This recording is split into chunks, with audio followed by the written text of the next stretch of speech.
Então, pessoal, hoje nós temos um convidado especial, que é o professor físico-médico, especialista em física médica na área da radioterapia, professor Paulo Lázaro, que vai nos falar hoje especialmente sobre o tema radiobiologia. Ou seja, a radiobiologia trata da relação dos impactos da interação da radiação ionizante com os tecidos vivos, especialmente do nosso corpo, tá bem? Então, boa palestra para vocês.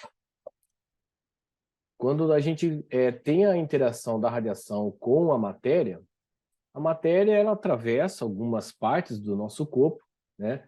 E depositando energia ou não. Então, às vezes, não tem um depósito tão grande de energia e muitas vezes ocorre um depósito excessivo de energia.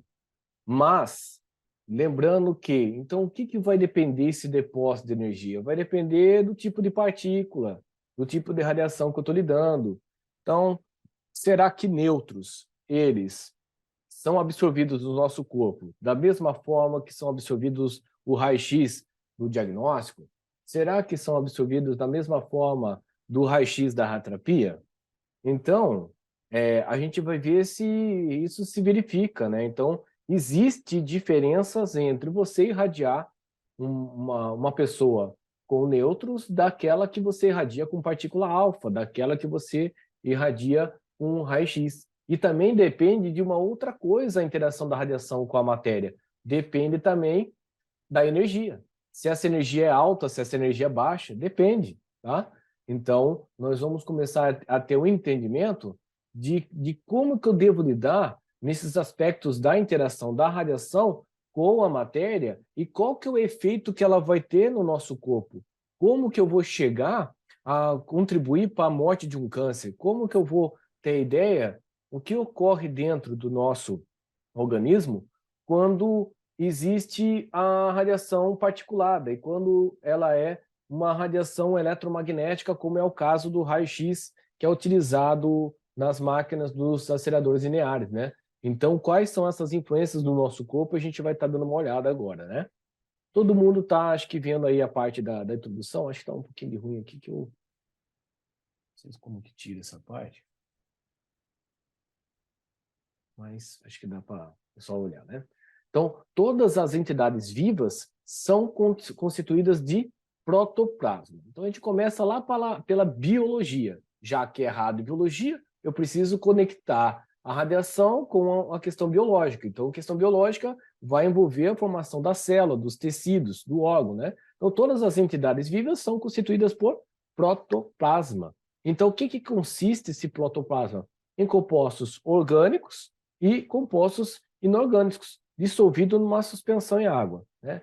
A menor unidade do protoplasma que a gente conhece hoje em dia é a célula. Então, a célula é constituída de orgânico e inorgânico? Sim. Né? A unidade microscópica base de todos os organismos vivos. Então, a gente precisa de ter a célula, é ela que vai dar origem a toda a vida que, na existência do humano, né? Então, o grupo de células que se juntam, então vou juntar um monte de células, aquele pacote de células foi formando um tecido. E o grupo de tecidos? Foi formando um órgão. E o grupo dos órgãos? Foi formando um organismo. Então, comecei lá no protoplasma, passo para a célula, da célula eu formo um tecido, do tecido eu vou formar um órgão, o conjunto desses órgãos vão formar um organismo. Então, esse é o passo a passo, nós temos até chegar na nossa constituição. Então, o que as células contêm?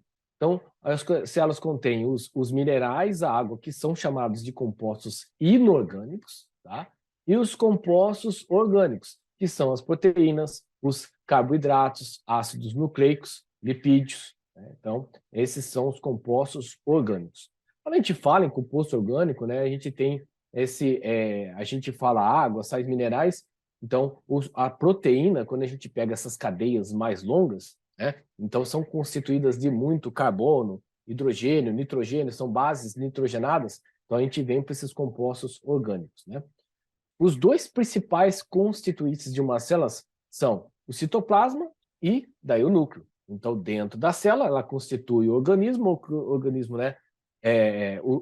Essa célula vai formar os órgãos o organismo, E aí, dentro da célula temos o citoplasma, então suporta as funções metabólicas. Então, onde que fica a mitocôndria? Fica no núcleo? Não, né? Ela vai ficar ali no citoplasma. Né? Onde que fica o complexo de Golgi? Fica ali no citoplasma. E no núcleo? O núcleo contém a informação genética, que é o DNA. Os dois são importantes? Sim, o citoplasma é tão importante quanto o núcleo. Isso, de fato, né? Porque a intenção, no caso do câncer, é você conseguir atingir ali o núcleo. É você quebrar DNA. Então, quando eu falo em terapia, né? Ou quando mesmo eu estou falando em diagnóstico, ou o que for, na terapia, o meu desejo é quebrar o DNA do tumor. É isso que eu quero, né? Mas existem formas de a gente chegar nele, né? E no diagnóstico, a gente quer fazer a imagem, mas evitar o máximo possível de eu chegar até o núcleo. Então, eu quero fazer a imagem, mas o mínimo possível de morte celular. Né? Então, como que a gente vai categorizar as células humanas? Então, as células humanas são células somáticas ou a gente chama células germinativas. Então, o que que são essas células germinativas? Né? Então, células germinativas, a gente fala espermatozoide ou a gente dá nome ao óvulo. Então, essas são as células germinativas. Agora foi. Então, a gente tem aqui as células germinativas, são os espermatozoides, ou a gente tem o óvulo, né? Espermatozoide no caso do óvulo, e o óvulo no caso da mulher. E esse número de óvulos, no caso da mulher, tem essa contagem, né? Que a mulher já nasce com essa quantidade, né? Então, todas as células humanas são chamadas de células somáticas. As células se propagam por divisão. Então, a divisão das células somáticas é chamada de mitose.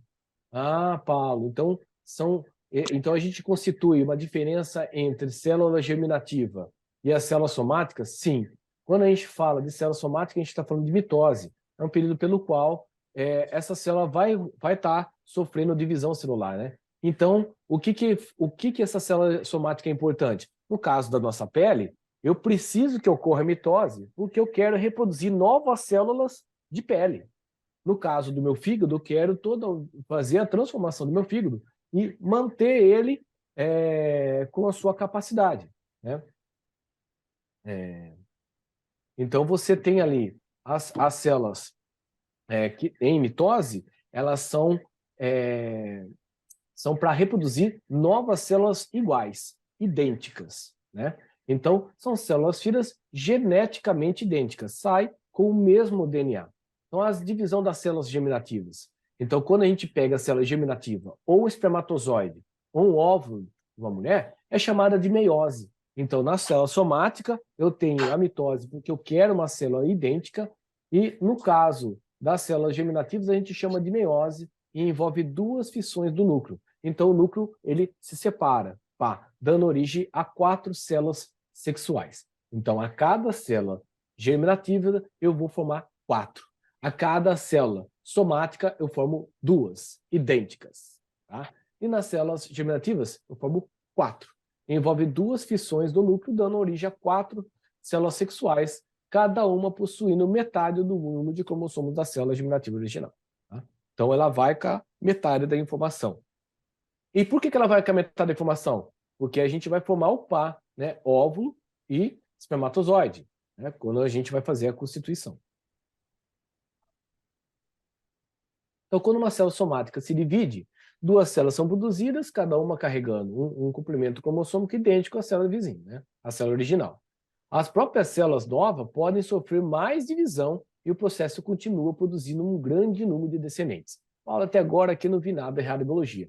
Mas quanto que é importante para a gente poder entender, quando a gente for trabalhar numa célula germinativa, quanto que é perigoso eu irradiar, deixar uma pessoa estéril, né? Que é uma coisa tão delicada, né?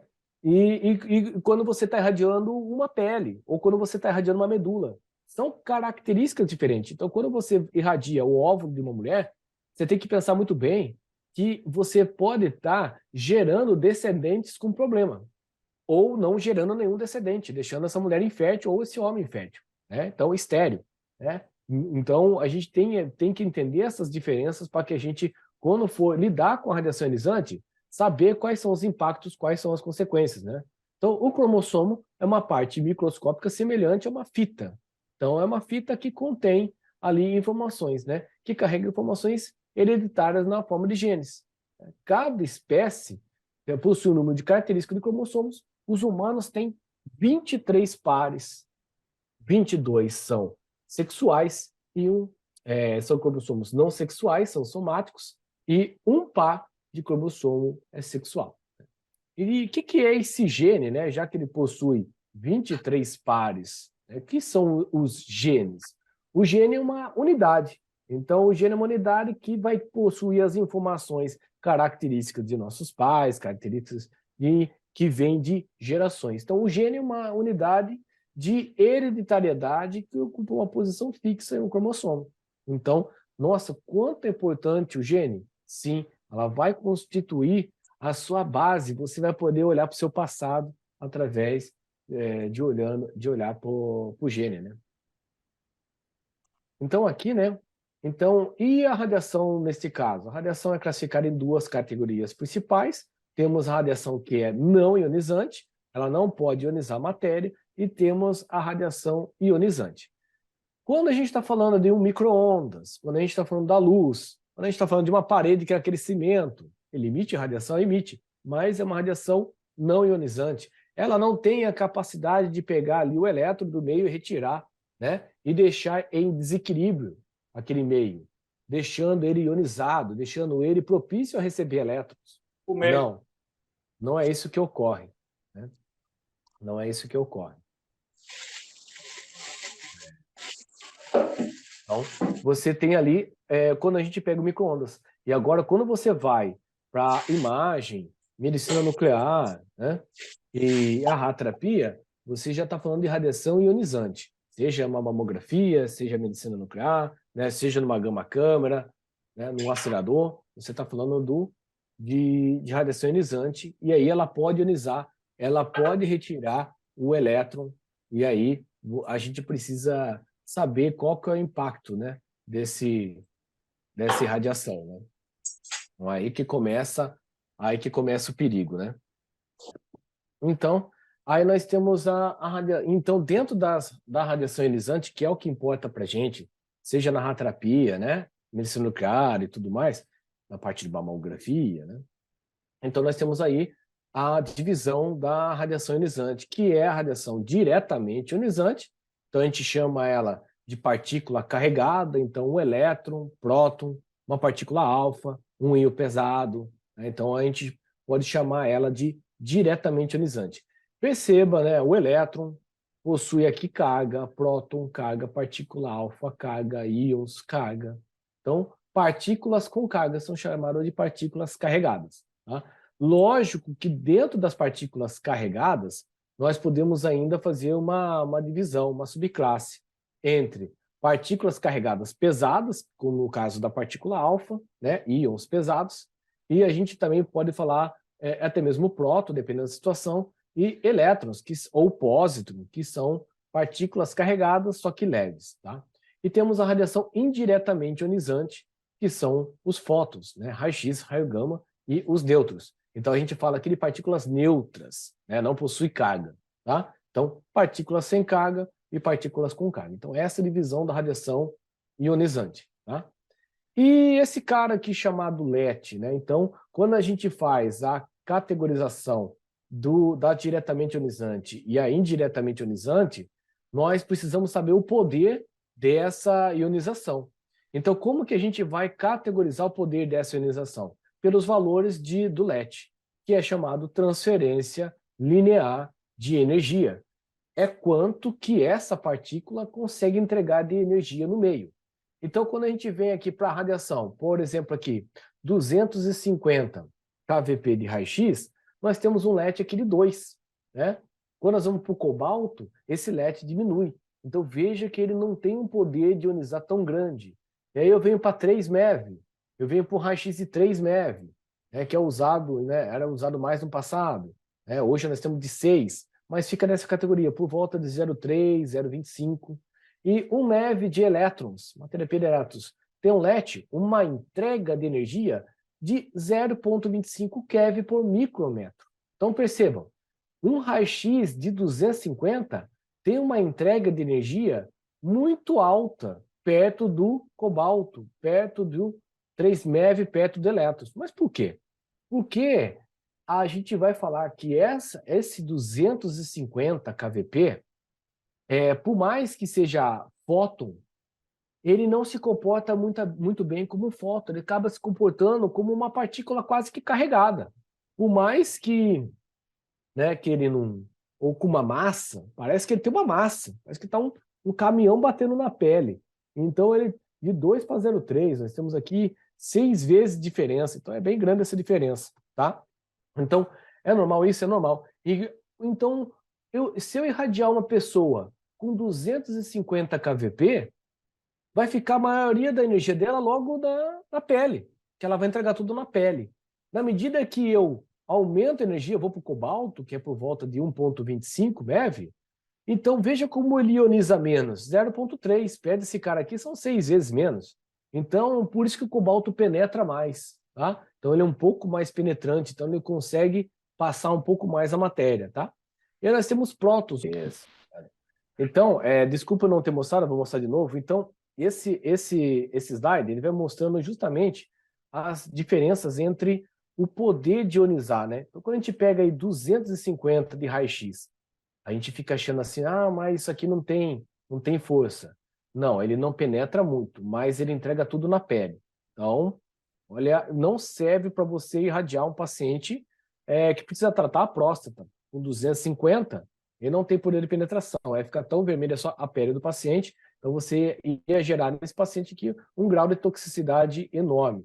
Quando você vai para o cobalto, olha esse poder de ionização, ele já diminui, né? Então ele consegue penetrar mais. Então ele entrega a energia dele em passos pequenos, então por isso que ele consegue tratar em profundidade. Opa, se a gente pegar aqui a pelve de uma paciente, né? Vamos falando assim, né?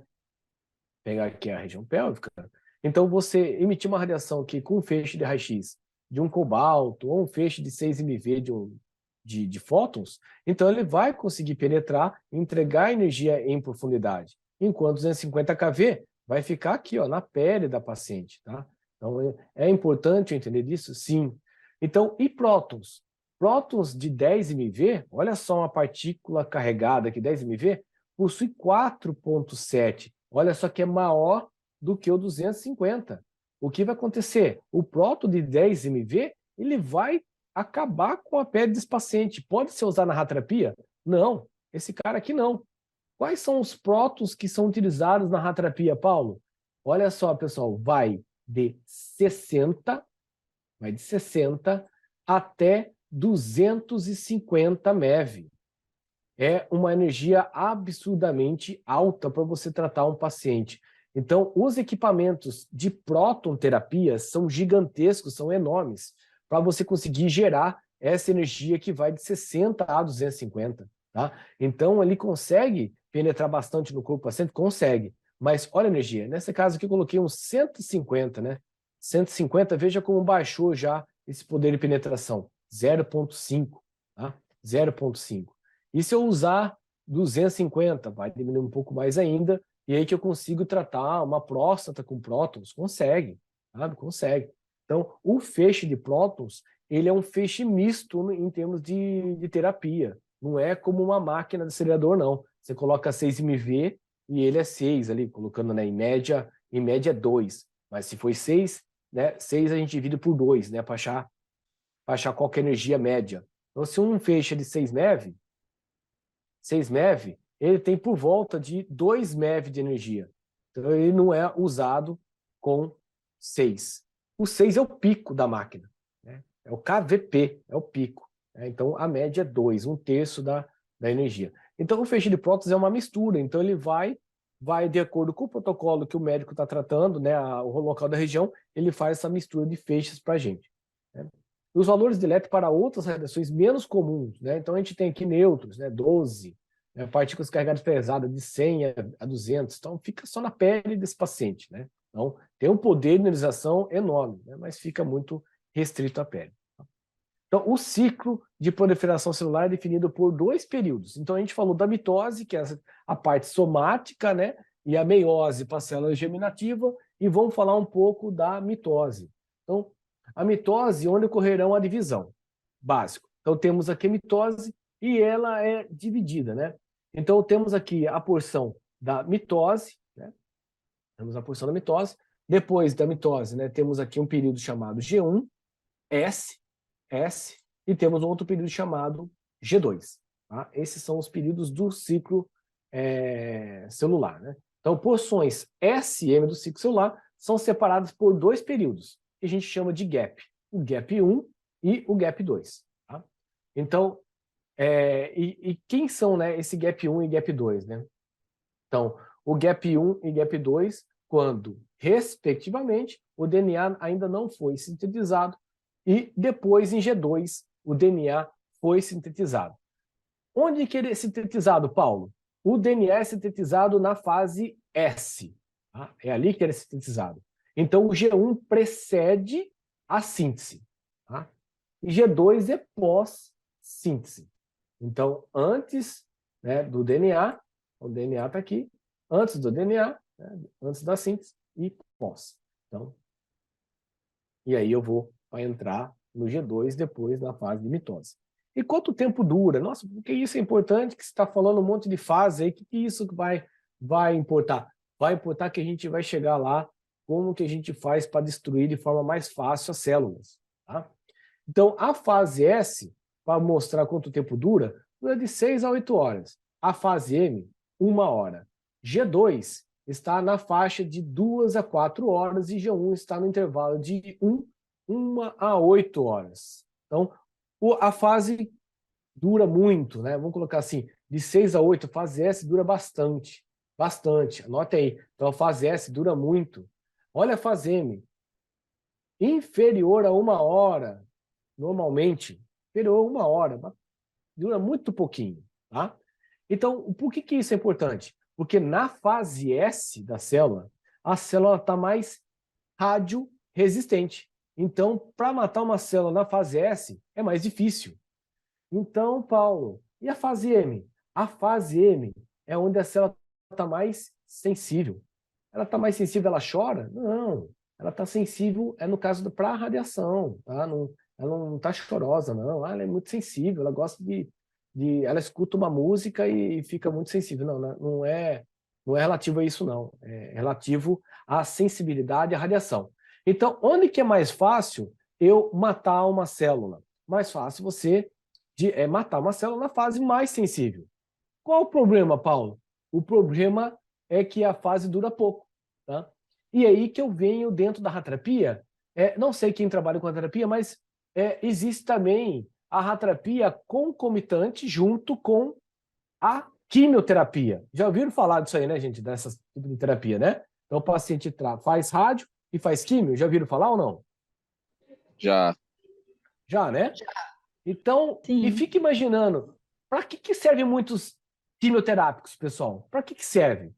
Serve para deixar a célula, às vezes o quimioterápico, ele é um sensibilizador. Olha só, ele é um sensibilizador. Então, o que ele faz? Tem quimioterápicos que vai lá e atrasa a fase M. Ele pega essa fase M sua aqui, ao invés de durar 1 hora, vai durar 4. Além de, né, ajudar em outros mecanismos, o quimioterápico também atrasa a fase M. Então é importante o quimioterápico, sim, ele atrasa, fica ali, ao invés da fase M durar 1 hora, dura 4. Olha que beleza. Está sensível, vou lá e consigo matar.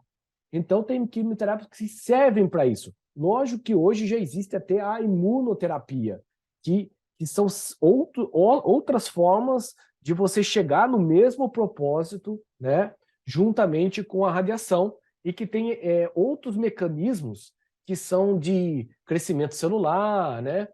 E são outras formas também de você conseguir chegar lá. Mas tem muitos quimioterápicos que atrasam a fase M. Então, o que a QT faz lá? O que a quimioterapia faz, né? O que a quimioterapia faz? Às vezes, atrasar e deixar mais a célula na fase sensível, que é a fase M. Então, esta fase M, é a fase mais radiosensível. Prova, caiu na prova lá. Fase mais radiosensível do ciclo celular. Pum, M. M é muito sensível. Tá? Então a gente vai olhar isso daí também. Então, boa. Então, fase M é muito importante. Então, ciclo celular, então, irradiar é uma ciência, uma baita de uma ciência. E radiobiologia é muito estudado, pouquíssimo no nosso país, pouquíssimo é dado valor à radiobiologia, que eu acho que é um meio que mais vai crescer, é a radiobiologia. Então, o tempo do ciclo celular para células tronco, né, e certos tipos de tecidos, né, é de até 10 dias. Então, células tronco, né? Em geral, as células são mais radiosensíveis nas fases M e G2. Marca aí, ó. Prova do professor fulano aí, ó. Fase M e G2. Então, ele é mais... Então, e mais radioresistente na fase S tardia de S, bem no finalzinho dela, ele é mais radioresistente. Paulo, por que M é sensível e G2 também? Olha G2 aqui, ó. Olha G2. Tá pertinho aqui, né? Tá pertinho. Já esse cara aqui, ele tá indo para S, então uma parte dele é sensível, né? Então, uma parte dele é sensível. Então, o tempo de ciclo celular das células malignas, ele é menor. Aí fica pior ainda do que o de algumas células do tecido normal. Então, tem células que têm um tempo, né? Um tempo de ciclo que é menor. Imagina, então, essa fase M. Se essa fase M é de 1 hora, uma célula normal, vamos falar assim, de mamífero normal, imagine, então, ela vai em questão de minutos, é uma fase M. Então, é pior ainda, né? Essa situação do que as células de tecido normal. Mas durante a regeneração, após a lesão, as células normais podem proliferar mais rapidamente. Bom, o que leva a gente a pensar que células normais, então você irradia célula tumoral, mas você não irradia só célula tumoral, você também às vezes acaba irradiando célula normal. Pô, então eu tenho que ver o benefício que eu vou gerar e o detrimento, né? Então, eu vou causar toxicidade, efeito colateral nesse paciente?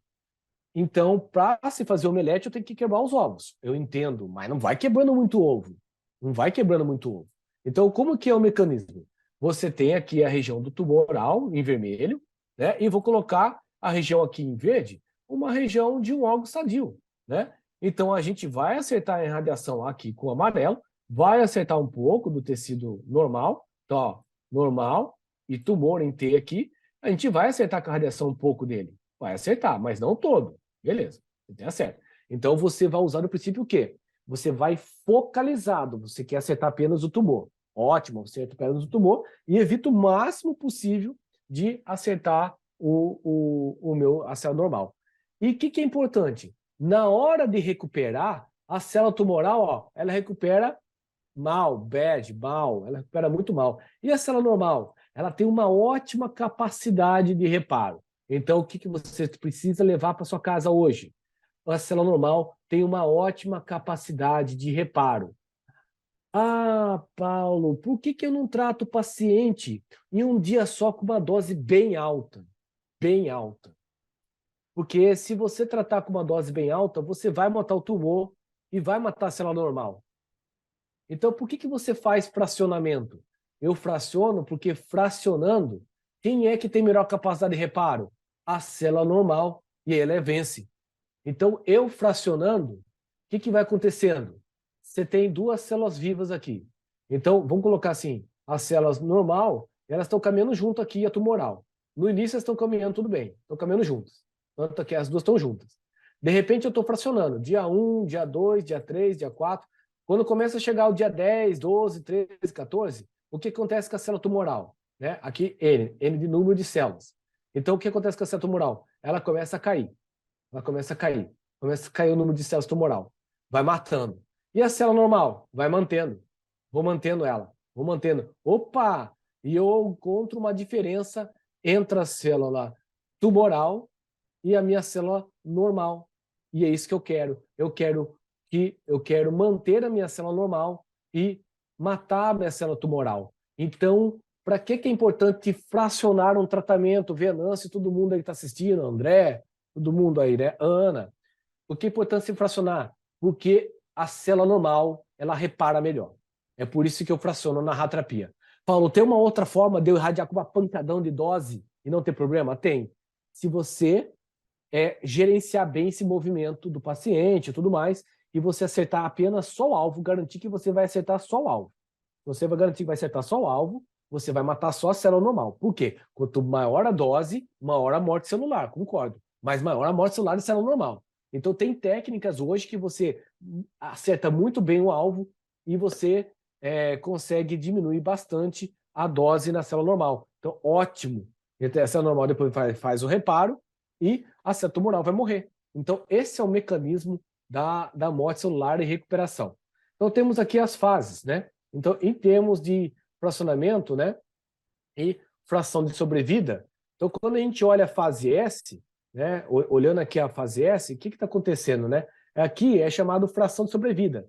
Sobrevida eu não quero, eu quero que morra, né? Mas na fase S, o que a célula está fazendo? Ó? Ela está aumentando o número de células na fase S, porque ela está mais radioresistente. Ah, Paulo, o que vem antes da fase S? Vem aqui G1. Olha como ela está sensível em G1. Até que está sensívelzinho. Aí, ó, depois da fase S. Depois da fase S, G2 começa a ficar mais radiosensível. Olha a fase 2, G2 aqui, ó, final dela. Até chegar na fase M, que está bem radiosensível. Tá? Então, a gente olha o ciclo dessa forma. Fase S, super resistente. E o G2 está ficando bastante sensível. Tá? Bastante sensível. Quando as células são expostas à radiação ionizante, primeiro ocorrem os efeitos físicos. Então, o padrão entre a radiação e os átomos. E segue-se os possíveis efeitos biológicos. Então, o efeito físico da radiação entrando no nosso corpo, né? O componente sensível para a morte celular induzida por radiação fica no núcleo da célula, chamado DNA, e a gente precisa atingir ele. Então, quando a radiação diretamente ionizante é absorvida no material biológico, o dano à célula pode ocorrer por um dos dois mecanismos. A gente pode fazer o mecanismo direto e o mecanismo indireto. O que é o mecanismo direto? Acertar o DNA. Pum, acertei o DNA direto, ótimo. Se acertar o DNA, eu tenho grande chance de matar essa célula. E se eu não acertar o DNA? A gente chama isso de mecanismo indireto. Então eu tenho que ir de uma outra forma? Eu tenho que ir de uma outra forma para conseguir matar a minha célula. Então, na ação direta, a radiação interage diretamente com o alvo crítico da célula, DNA. E aí eu vou ter onde que eu vou acertar e onde que eu posso errar, né? Então, a gente vai olhar um pouquinho mais. Então, nesse caso aqui, que a gente está olhando, nós temos as bases do DNA, né? Então, o que é essa ação direta, né? Então, dano ao DNA é causado pela partícula carregada diretamente. Então, não tem nenhum mecanismo, não passa por nada. Chega direto. Então, ela chega aqui, pum, interrompe. Olha que ótimo, acertou a hélice. Mas o DNA tem dupla hélice. O que é ideal para você matar? Para você matar é acertar dupla hélice. Então, o mecanismo de morte é acerto de dupla hélice. Então, precisa acertar a dupla hélice do DNA para conseguir matar. Paulo, e além de acertar a dupla hélice, né? Então vamos supor que a dupla hélice aqui tem diferença. Se eu acertar a dupla hélice aqui e depois acertar a célula aqui, eu mato fácil? Não, não mato fácil. Desculpa aqui, né? Aqui eu mato fácil. Não. Onde que eu tenho que acertar? Tem que estar em pontos próximos. Aqui sim, ok, eu mato fácil, né? Mas se eu acertar aqui, depois vier na outra, sei lá, e acertar aqui, elas estão distantes. Tem uma distância D enorme. Então, o mecanismo de acerto não vai ser tão bom. Então, além de acertar, tem que acertar próximo. Isso. Né? Então, a ação direta é o processo dominante na interação das partículas de alto LED. Então, quando você está irradiando com neutro, partícula alfa, você está falando de acerto ao DNA direto. E quando eu estou falando de elétron, pósitron, quando eu estou falando de fóton, aí é um acerto indireto. Então, eu vou para o mecanismo de acerto indireto. A ação direta, a radiação interage com outras moléculas até chegar no DNA. Então, ele passa por outros mecanismos até chegar no DNA. E qual é esse mecanismo, né? Então, a gente vai acertar principalmente a água. Então, a gente vai fazer radioiólise. A gente vai quebrar a água. Então, temos a água aqui, H2O, HOH. É isso que eu quero fazer. Eu venho aqui, pum, com a radiação ionizante, indiretamente ionizante, e acerto. Vou formar aqui o íon e vou formar a hidroxila. Tá? a gente chama isso aqui de água pesada, né? Esse aqui de hidroxila. Tá? Essa hidroxila, OH-, hidroxila. Olha, ele é muito importante, a hidroxila, tá? A hidroxila é altamente reativa, tá? Nossa, Paulo, por isso que não é bom ter radicais livres no nosso corpo, né? Por isso que eu tomo suco de laranja todo dia para evitar radical livre. Isso, então você faz interagir com esse OH-, né? Então vai ter processo no seu corpo que vai reagir muito. Então esse cara aqui, ele vai reagir com o DNA, né? Ele vai lá, esse cara aqui vai se juntar ao DNA, vai pegar as bases nitrogenadas e hidrogenadas do DNA e vai se juntar para formar água. Então, quando ele está passando perto do DNA, o DNA está cheio de hidrogênio. E aí, o que acontece com esse OH aqui? Esse OH aqui, ele tem uma afinidade doida pelo hidrogênio, porque ele era água. E aí ele forma aqui uma ponte de hidrogênio e retira, pum, daqui do DNA. E aí, pum, fere o DNA.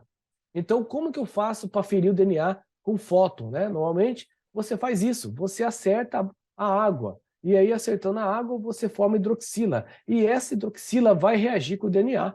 E aí, meu filho, aí o couro come para ele. Então, esse é o mecanismo. Então, a radiação interage com outras moléculas, H2O, produzindo radicais livres. Então, o radical livre é altamente, né, destrutivo para a célula, né?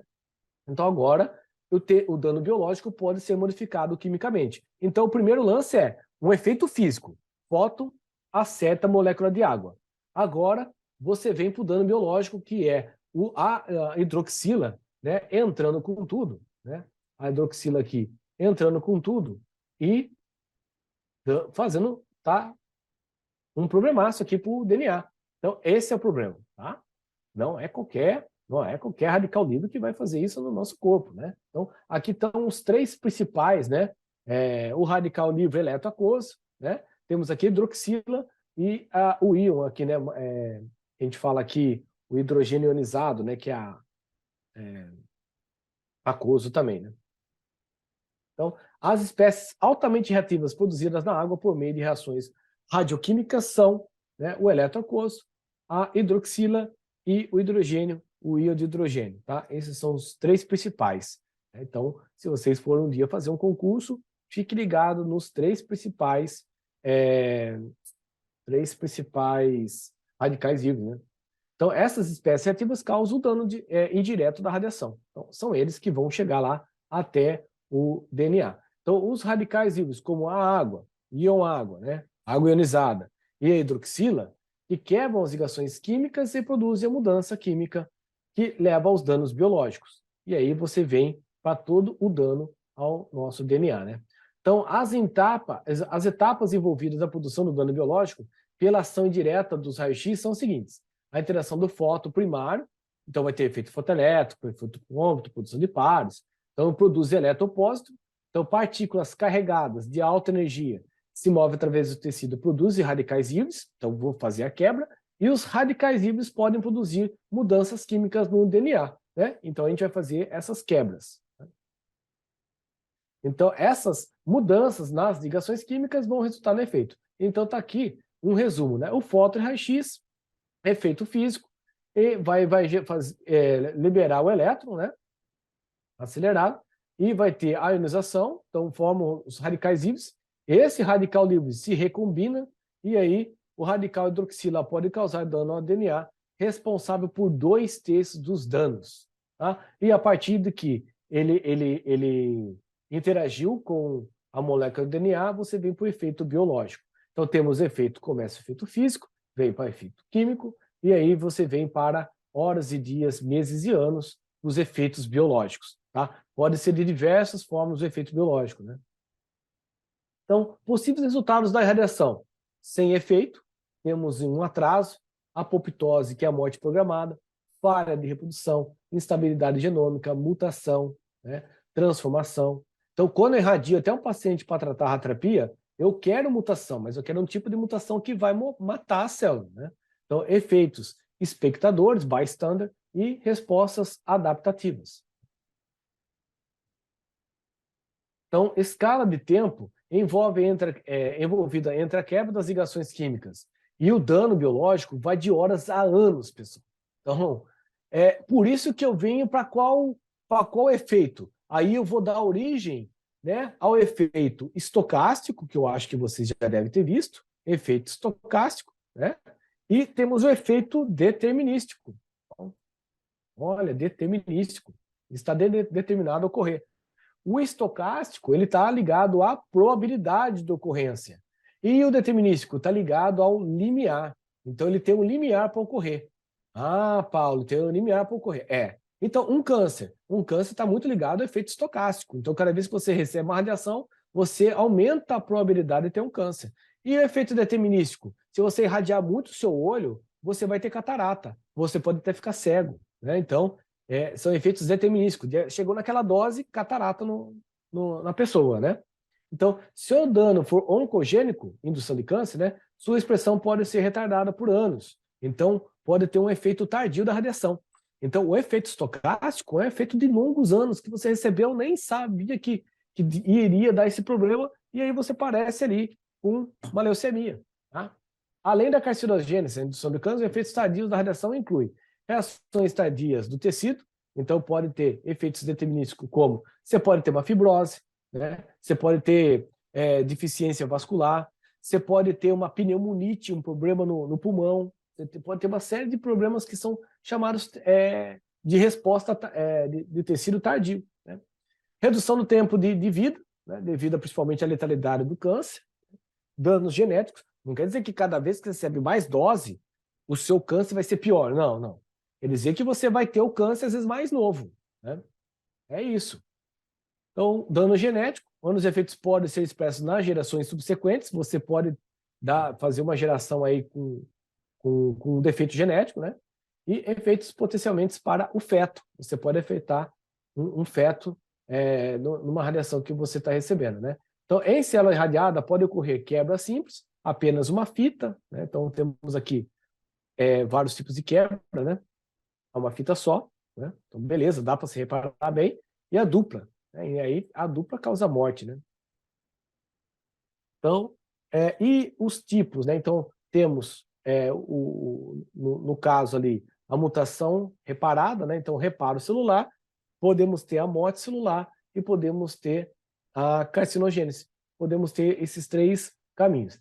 Morte celular é o nosso objetivo. Quando a gente está irradiando, né? A gente não quer formar carcinogênese quando você está irradiando uma pessoa, principalmente quando você está fazendo exame de diagnóstico, né? E o reparo celular, que é aquele que você quer da célula saudável, ou que você quer que ela se repare. Você quer matar o câncer, não a célula saudável. Né? Então, danos por radiação em células de mamíferos são divididos em 3 categorias: dano letal, subletal e potencialmente letal. Dano letal é irreversível.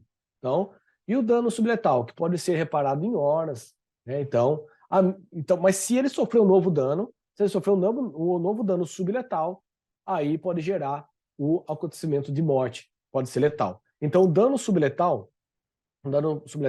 ele pode se tornar um dano letal. E dano potencialmente letal, que pode ser manipulados por reparo quando as células permanecem em um estado sem divisão. Então, esse é o potencialmente letal. Então, esse pode se levar a um estado de reparo. Então, os efeitos da radiação na população humana podem ser classificados como somáticos e genéticos, como a gente viu lá atrás, né, que é a parte ali das células germinativas, né?